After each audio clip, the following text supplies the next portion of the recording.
তারেকের যদি এই ঠিক মতন পরিচালনা না করে না না এই যে কষ্ট কেউ গরিবের কষ্ট বুঝবে না। অটোরিক্সা সীমাবদ্ধ করে দেখ তারেকে হেলে সিটিতে উঠতে না দেখ। এটা আমি বাসন দিলে দিতে পারি। তারেকের কাছে আমরা এইটা স্বাধীন করছি, বুঝছো?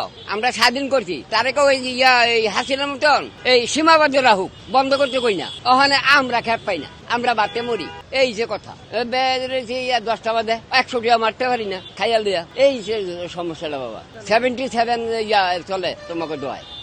কষ্ট না করলে কষ্ট করেই পয়সা পাই না, কষ্ট করেই পয়সা পাই না। অটো গাড়ি অর্ধেক ভাড়া টানে, অর্ধেক ভাড়া না। তারেকের যদি এই ঠিক মতন পরিচালনা না করে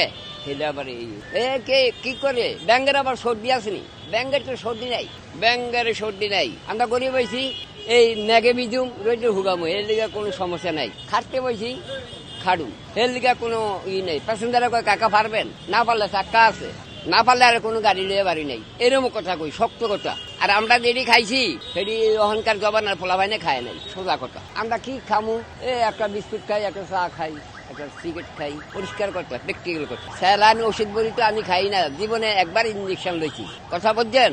একবার আমি ওষুধ বড়ি না পারতে খাই, যদি 2-1টা লই, যদি কুলাইতে পারি না। এই না না না না না আমরা অরিজিনাল খাইছি দেখে অন্তত কাছে কষ্ট। আহা ওই কথা নেই, কষ্ট এটা কে এটা বুঝবো দিক করে। হাসি নাই বানায় গেছে প্রতিবন্ধী গো অটোরিক্সা, অটোরিক্সা বইলে আছে গা। এইটা আর গাড়ি কয়টা আমরা চালাই, এইটা যা আল্লাহ দেয়। কি করুম, আমরা অটো গাড়ি চালাইতাম না। অটো গাড়িটা বেয়াদব, বেয়াদব। এর মধ্যে সীমানা নেই, একটা মানুষের সাইড দেয় না, একটা মানুষের সাইড দেয় না, একজন মানুষের সাইড দেয় না। ডাইনে দা বামে দা ওভারটেক করে স্কুটি কাটে, গাড়ি ইচ্ছায় অ্যাক্সিডেন্ট করে। কি বাজান এর দিকে অগ বক্তি নাই আমার।